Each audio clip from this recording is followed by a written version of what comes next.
I'm going to show you how to attach a size grid to a brand new SKU that you're setting up in Manage SKUs.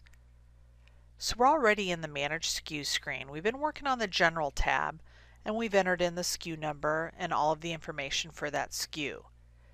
Now we're ready to attach a size grid to that SKU. Now not every SKU in your store will have to have a size. Some items won't have size grids. For this particular one, it's a men's shoe, so we do need to attach a size grid. So you're going to click on the grid up at the top, and this brings you into the grid screen. You'll notice at the top there's column at the top left and row at the top right.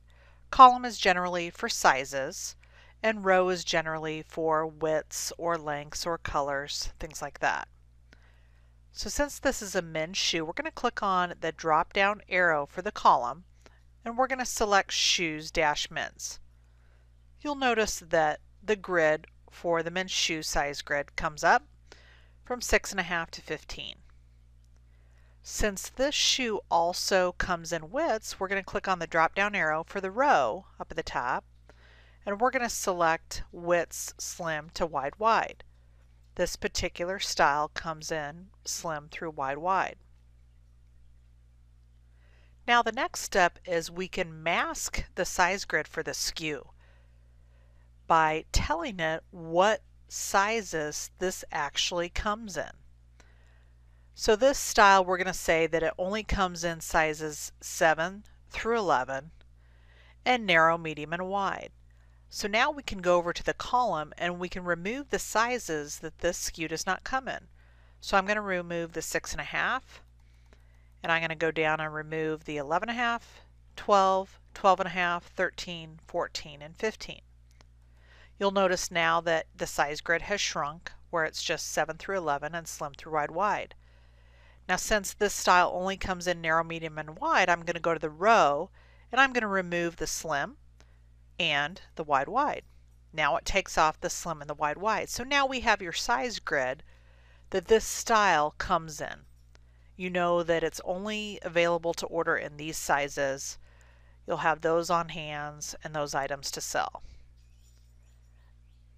Now when you're done entering in the grid, if you have any other information that you need to put in, such as UPC up at the top, like in manufacturer UPCs that you need to enter, if you print labels you won't need to do that. Or if you need to click on location up at the top and enter in the location that the style or sizes are located, you can do that as well. If you're finished with entering in the general and the grid information, there's 3 different ways that you can save this.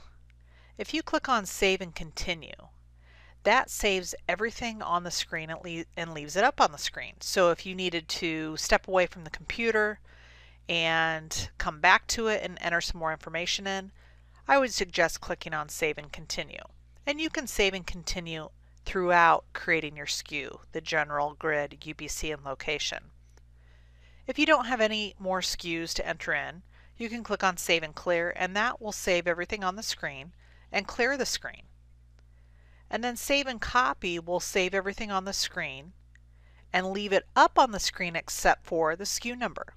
So if you had similar SKUs that you needed to create, it would leave all the information up on the screen and allow you to put in a different SKU number. Maybe it's a different color, and then you can save that information as well. So that completes how to attach a size grid to a SKU in the Manage SKU screen.